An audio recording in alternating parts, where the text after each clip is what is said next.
ചിലരിൽ ജനറ്റിക്കൽ ആയിട്ടുള്ള ചില ഫാക്ടേഴ്സ് ഉണ്ടായിരിക്കും. ചിലരിൽ എന്താണെന്ന് പറഞ്ഞാൽ മെഡിസിൻസ് ഒക്കെ ഓവർ യൂസ് ചെയ്തിട്ടുള്ളതായിരിക്കും. ചിലപ്പോൾ സ്ട്രെസ്ഫുൾ സിറ്റുവേഷൻസിനകത്തോട്ട് കടന്നു പോകുന്നവർക്ക്, അതുപോലെ ഫിസിക്കൽ വീക്ക്നെസ് വരുമ്പോൾ, അതുപോലെ പുറത്തൊക്കെ എക്സ്പോഷർ, അപ്പോൾ ചൂടായിട്ടുള്ള ക്ലൈമറ്റ്സിനകത്തൊക്കെ ചിലപ്പം എക്സ്പോസ് ചെയ്യുമ്പോൾ അവർക്ക് വരാറുണ്ട്.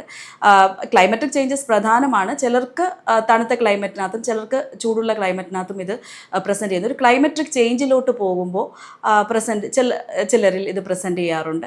അപ്പോൾ ഇതുപോലെയൊക്കെ വരുന്നത്. അതുപോലെ ഫുഡ് ഇമ്പോർട്ടൻ്റ് ആണ്. സ്പൈസി ഒക്കെ ആയിട്ടുള്ള ഫുഡൊക്കെ കുറച്ച് കൂടുതലായിട്ട് കഴിക്കുമ്പോഴൊക്കെ പലരിലും ഇത് കണ്ടിട്ടുണ്ട്. അപ്പോൾ അത്തരത്തിലുള്ള ഫുഡ് ഹാബിറ്റ്സിൻ്റെയൊക്കെ വേരിയേഷൻ കൊണ്ട് നമ്മുടെ ഡെയിലി റുട്ടീൻ്റെ വേരിയേഷൻ, അതായത് ഇപ്പോൾ നമ്മളൊരു റുട്ടീനിലായിരിക്കും രാവിലെ എഴുന്നേൽക്കുമ്പോൾ മുതൽ കാര്യങ്ങൾ ചെയ്യുന്നത്. അപ്പോൾ അതിലൊക്കെ ഒരു ദിവസം ഇപ്പോൾ നമുക്ക് ആ ഒരു രീതിയിൽ നമുക്ക് റുട്ടീൻ ചെയ്യാൻ പറ്റാതിരുന്നാൽ, ചിലർക്ക് ചായ കുടിക്കാതിരുന്നാൽ പോലും ഈ ഒരു തലവേദന വരുന്നതായിട്ട് കണ്ടിട്ടുണ്ട്. അങ്ങനെയൊക്കെയുള്ള റുട്ടീനിലൊക്കെയുള്ള ദിനചര്യയിലുള്ള വ്യതിയാനങ്ങൾ കൊണ്ടും ഇത്തരത്തിലൊക്കെയുള്ള തലവേദന, എസ്പെഷ്യലി മൈഗ്രെയിൻ കാണുന്നതായിട്ടാണ് പഠനങ്ങൾ പറഞ്ഞിട്ടുള്ളത്.